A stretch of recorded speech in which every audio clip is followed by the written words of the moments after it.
저는 오늘 은혜의 자리라는 제목을 가지고 여러분들과 은혜를 나누고자 합니다. 제가 계속해서 은혜라는 주제를 가지고 여러분들에게 설교를 할 텐데요. 여러분 안에도 하나님의 은혜와 성령님의 은혜가 충만하기를 소망합니다. 오늘 설교 말씀을 드리기 전에 먼저 하나의 예화를 드리고자 합니다. 어느 법정에서 한 청년이 죄를 지어서 법정에 서게 되었습니다.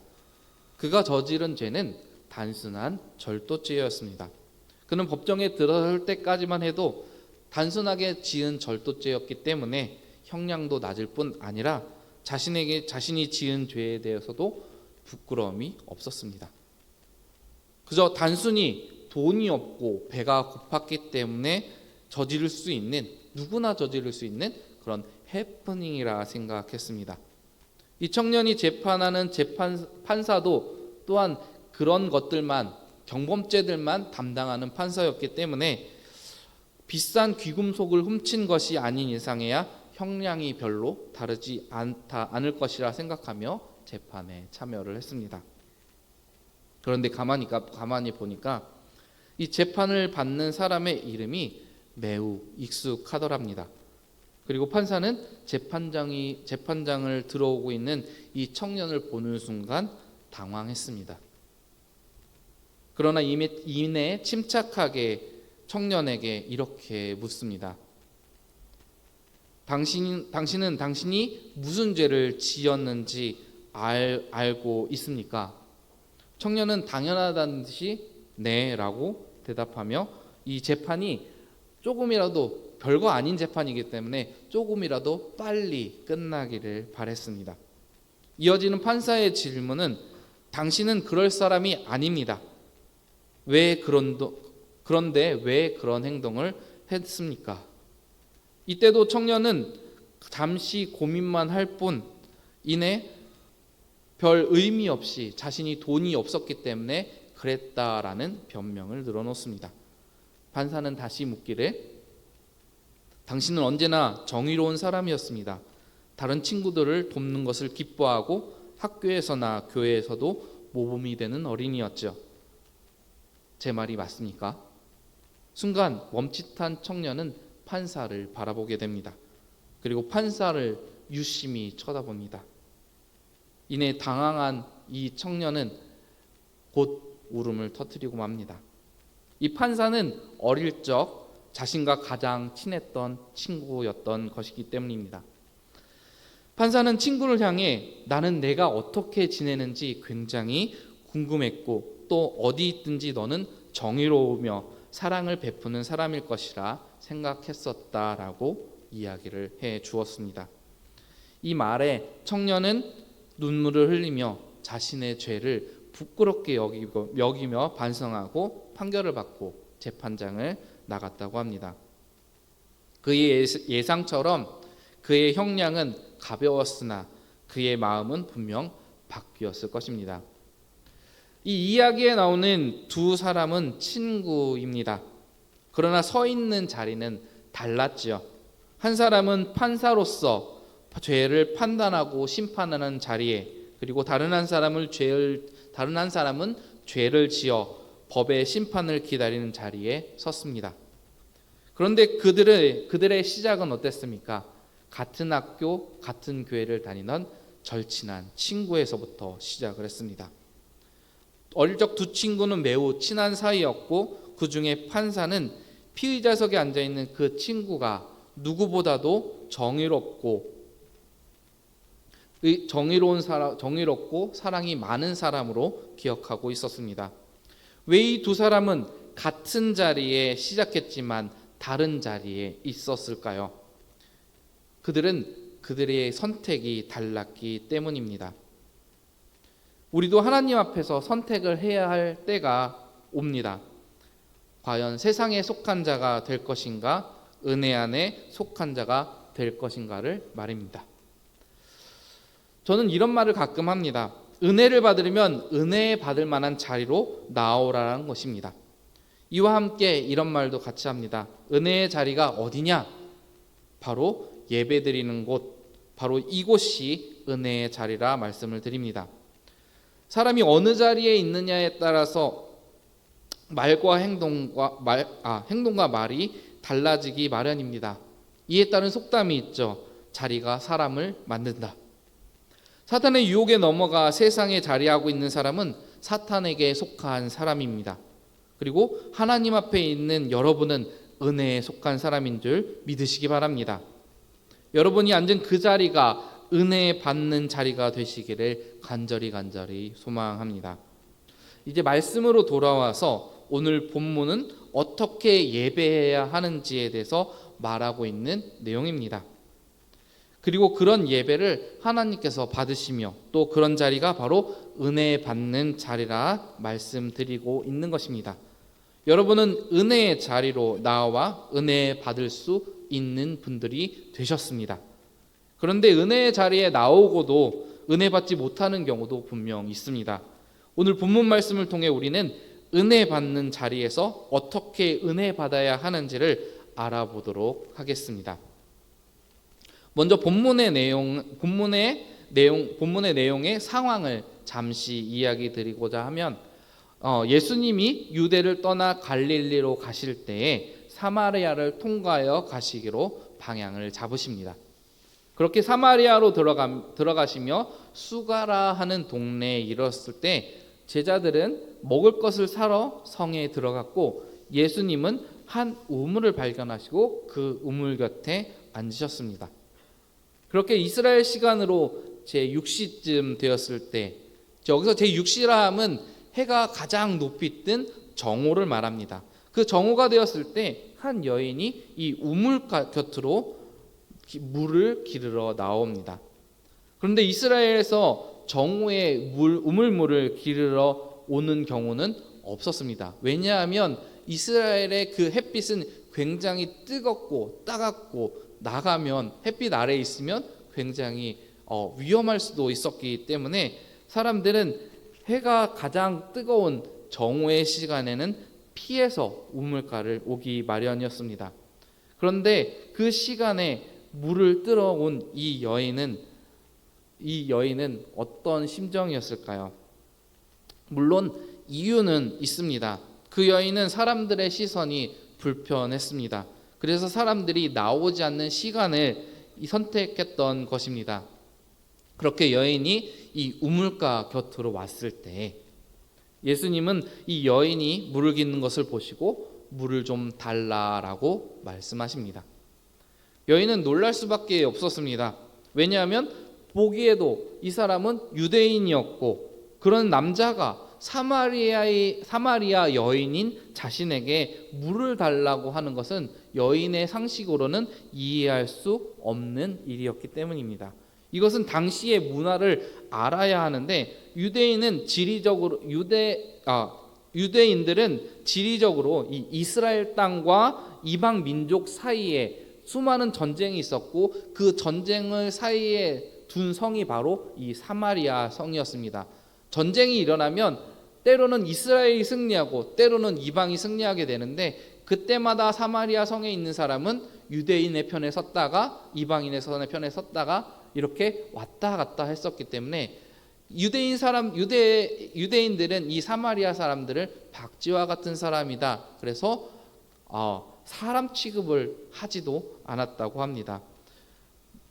성경에서도 마태복음 15장에 예수님께서 두루와 시돈 지방을 지날 때 가나안 여인이 자신의 딸의 병을 고침받기 위해 예수님께 소리치는 장면이 나옵니다. 그때 예수님은 이렇게 이야기하십니다. 마태복음 15장 26절의 말씀입니다. 대답하여 이르되 자녀의 떡을 취하여 개들에게 던짐이 마땅하지 아니하니라. 이 말은 예수님도 사마리아 여인을 개 취급했다는 겁니다. 그 당시 유대인들은 사마리아 사람들을 그런 취급하는 문화였습니다.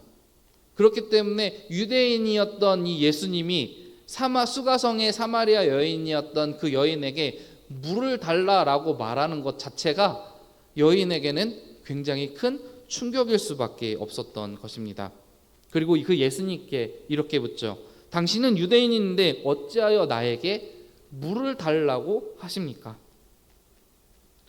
그것이 방금 말씀드린 대로 유대인과 사마리아인이 서로 상종하지 않았기 때문에 한 질문이었습니다. 예수님은 그 여인에게 자신이 누구인지 밝히며 여인에게 말씀하시기를 내가 나를 알았더라면 이렇게 질문하지 않을 것이다. 그러면서 이 물을 마시는 자마다 목마르려니와 내가 주는 물을 마시는 자는 영원히 목이 마르지 아니하리라 라고 여인에게 말씀해 주십니다. 여인은 자신의 처지를 알고 있는 이 예수님의 말을 듣고 자신에게도 그 물을 달라 예수님께 구합니다. 그렇게 여인과 예수님의 대화 중에 여인은 예수님이 선지자라 생각하며 예배 드리는 방법에 대해서 물어봅니다. 이 예수님의 대답이 바로 오늘 본문의 말씀이 되는 것입니다. 오늘 본문을 세 부분으로 나누어 보자면 세 부분으로 나누어서 여러분들에게 설명을 드리고자 합니다. 첫 번째로 우리는 예배를 먼저 알아야 합니다. 본문 22절 말씀을 다 같이 한번 읽어보도록 할까요? 같이 읽겠습니다. 시작. 너희는 알지 못하는 것을 예배하고 우리는 아는 것을 예배하노니 이는 구원이 유대인에게서 남이라. 예수님은 우리가 아는 것을 예배해야 한다라고 말씀하십니다. 예배를 받으시는 그 대상은 명확히 하고 있다라는 것입니다. 우리가 예배를 드릴 대상이 누구입니까? 바로 하나님이십니다. 우리는 하나님을 알고 그 하나님을 하나님께 어떻게 예배를 드려야 하는지 알아야 한다라는 것입니다. 유대인들은 그런 하나님을 오래전부터 겪어왔던 그런 민족이었기 때문에 하나님을 다른 사람들보다 좀 더 알고 좀 더 자세히 알고 예배드리는 방법도 알고 있었습니다. 그래서 본문에서도 구원이 유대인에게서 남이라라고 이야기를 하고 있는 것입니다. 예배를 드릴 때 누구에게 드리는지, 그리고 지금 내가 무엇을 하고 있는지, 심지어 아무 생각 없이 멍하니 앉아 있기만 하는 것은 예배를 제대로 드리는 사람이 아닙니다. 여러분은 지금 예배를 어떻게 드리고 계십니까? 예배를 드리면서 내 모습은 어떻다고 생각하고 계십니까? 혹은 예배 후에 우리가 무엇을 할지에 대해서 걱정하시면서 예배의 말씀이 귀에 들어오지 않고 계신 예배의 말씀이 귀에 들어오지 않고 계신 건 아니겠지요. 저는 여러분이 예배에 집중해서 온 몸과 온 마음 다해 예배를 드리고 계시리라 믿습니다. 그러나 속은 여러분과 하나님만 아실 것입니다. 물론 진심을 다해 예배를 드리고 계시리라 믿습니다. 그렇게 진심을 다해 열과성을 다해 예배를 드린다는 것이 저도 또한 쉬운 일은 아니라고 생각합니다. 사람의 몸이 고나여 때로는 졸기도 하고 때로는 근심과 걱정 때문에 예배에 왔을 때 그 걱정으로 인해서 예배의 말씀이 귀에 들어오지 않고 찬양을 해도 기쁘지 않을 때도 있습니다. 하지만 여러분의 생각 속에 온전히 하나님 외에 다른 것은 들어있지 않고 하나님께 예배를 드리는데 집중하는 것 외에 다른 생각이 있지 않기를 소망합니다. 그리고 예배를 알고자 힘쓰며 그 예배를 아는 대로 힘써서 예배를 드리시기 바랍니다. 그리고 두 번째로 참된 예배를 드려야 합니다. 예배는 온전히 사람만이 드릴 수 있습니다. 짐승은 예배를 드릴 수 없죠. 왜냐하면 우리가 하나님께 드리는 예배는 바로 영적인 예배이기 때문입니다. 로마서 12장 1절 말씀을 보면 그러므로 형제들아 내가 하나님의 모든 자비하심으로 너희를 권하노니 너희 몸을 하나님이 기뻐하시는 거룩한 산 제물로 드리라. 이는 너희가 드릴 영적 예배니라 라고 말씀하고 계십니다. 사람에게는 영이 있으되 짐승에게는 영이 없습니다.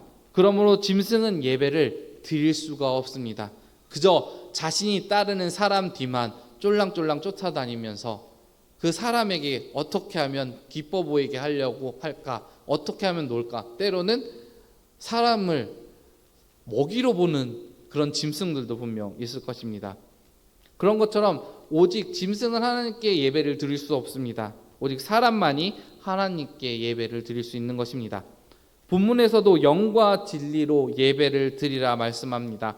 우리가 드리는 예배가 우리의 영과 진리로 드려야 참된 예배가 되기 때문입니다. 그리고 하나님은 그런 예배를 받으십니다. 온전히 하나님께 참된 예배를 드림으로써 하나님의 은혜가 우리 안에 있기를 소망합니다. 마지막으로 영과 진리로 예배를 드려야 합니다. 본문 24절 말씀을 보면 하나님은 영이시니 예배하는 자가 영과 진리로 예배할지니라 라고 말씀하고 있습니다. 성경은 우리가 왜 영과 진리로 예배를 드려야 하는지 말씀해 주고 있습니다. 바로 하나님은 영이시기 때문입니다. 하나님은 영적인 분이십니다. 영이라 하여 육신이 없는 것이 아니고 육신이 없고 영혼만 있다는 것을 말하고자 하는 것이 아닙니다. 여기서 우리에게 말하고자 하는 것은 우리가 하나님과 가장 닮은 부분이 바로 영적인 부분이라는 것입니다. 그렇게 우리를 만드신 하나님과 가장 닮은 부분이 바로 이 영이고 그 영으로 하나님께 예배를 드려야 한다라고 성경은 우리에게 말해주고 있는 것입니다. 때문에 하나님과 소통하려면 또 하나님께 예배를 드리려면 우리가 하나님께 가장 가까이 나아가려면 영과 진리로 예배를 드려야 한다라는 말입니다. 하나님께서는 사람을 지을 때 하나님의 형상대로 지었다 말씀하십니다. 우리의 모습 중에 하나님을 닮은 부분이 바로 이 영이라는 것입니다. 하나님이 우리를 그렇게 창조하신 것입니다. 그리고 하나님은 영적으로 닮은 우리가 하나님께 예배하기를 원하시고 계십니다. 또 그렇게 예배할 것을 아셨기 때문에 사람을 지으셨고 그 사람을 지으셨을 때 성경에선 매우 심히 좋았더라라고 말씀하신 것입니다.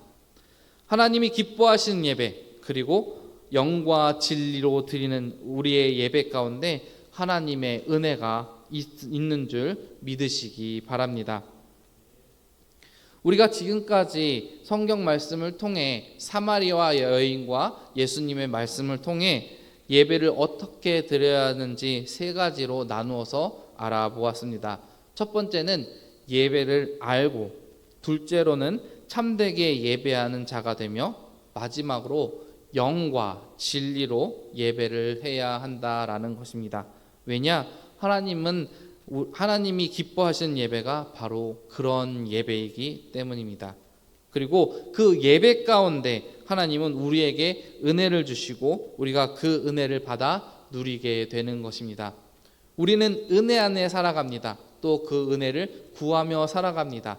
그 은혜를 받는 자리가 바로 이 예배이고 우리가 하나님께 영적인 예배, 참된 예배, 온전히 드리는 예배가 될 때 하나님께서는 아낌없이 우리에게 은혜를 베풀어 주십니다.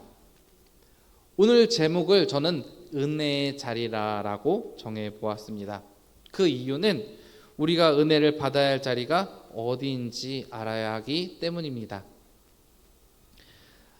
우리가 은혜 받아야 할 자리가 바로 이 예배의 자리입니다.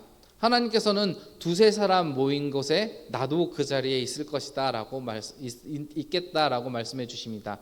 두세 사람 모였을 때 하나님 앞에 기도하고 서로 말씀을 읽으며 두세 사람 모인 그 자리도 하나님께 드리는 영적인 예배가 될 수 있기 때문입니다.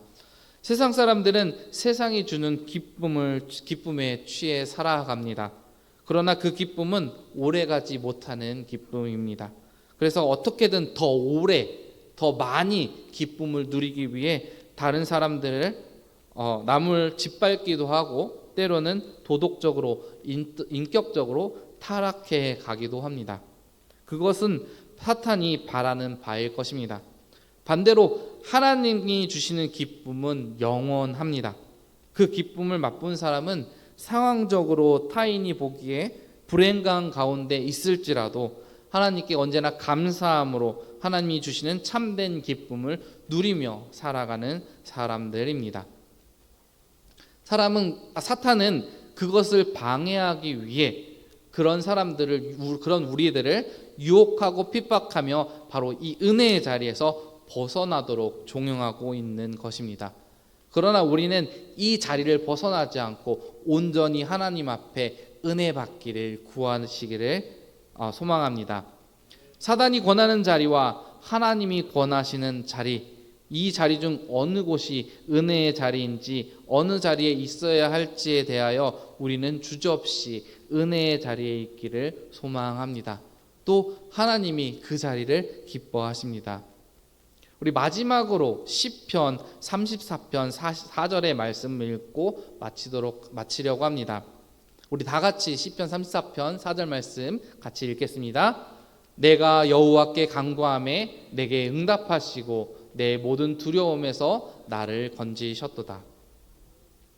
은혜의 자리를 선택함에 있어 망설이지 않으시기 바랍니다.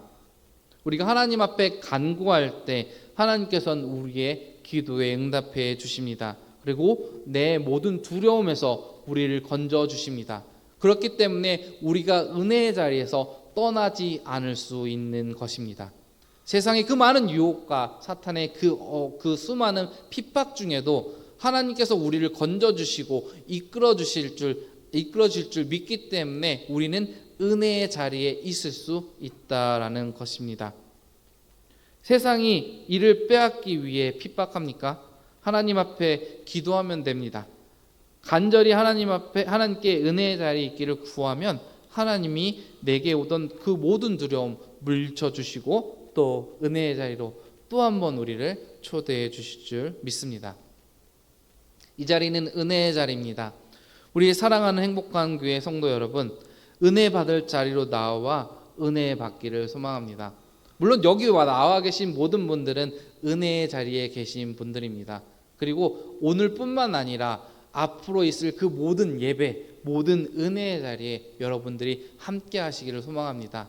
그 자리마다 언제 하나님이 은혜 부어주실지, 매번 부어주시는 그 은혜를 우리가 맛보며 살아갈지에 대한 선택은 바로 우리에게 있는 것입니다. 처음 제가 예화로 들었던 그 두 청년의 이야기, 그 청년의 시작은 어린 시절은 똑같이 시작했지만 선택이 달랐기 때문에 한 청년은 재판장으로서, 한 청년은 죄인으로서 만났습니다. 그처럼 우리가 하나님 은혜의 자리를 선택할 때 우리는 세상에 속한 자리가 아니라 하나님께 속한 자리에 있을 수 있게 되는 것입니다. 은혜의 자리에서 신실하게 영과 진리로 예배를 드리는 자에게 하나님의 은혜와 기쁨이 부어지게 되는 것입니다. 그리고 우리 모두가 그 은혜 안에 살아가기를 간절히 소망합니다. 그리고 그 은혜가 우리 안에 충만하기를 간절히 소망합니다. 마지막으로 우리가 하나님의 은혜 안에 살아갈 때, 하나님과 동역하며 항상 동행하며 살아갈 때 하나님께서는 우리를 놓지 않으시고 끝까지 그 은혜 안에 우리를 풍성케 해주실 줄 믿습니다. 우리 기도하겠습니다.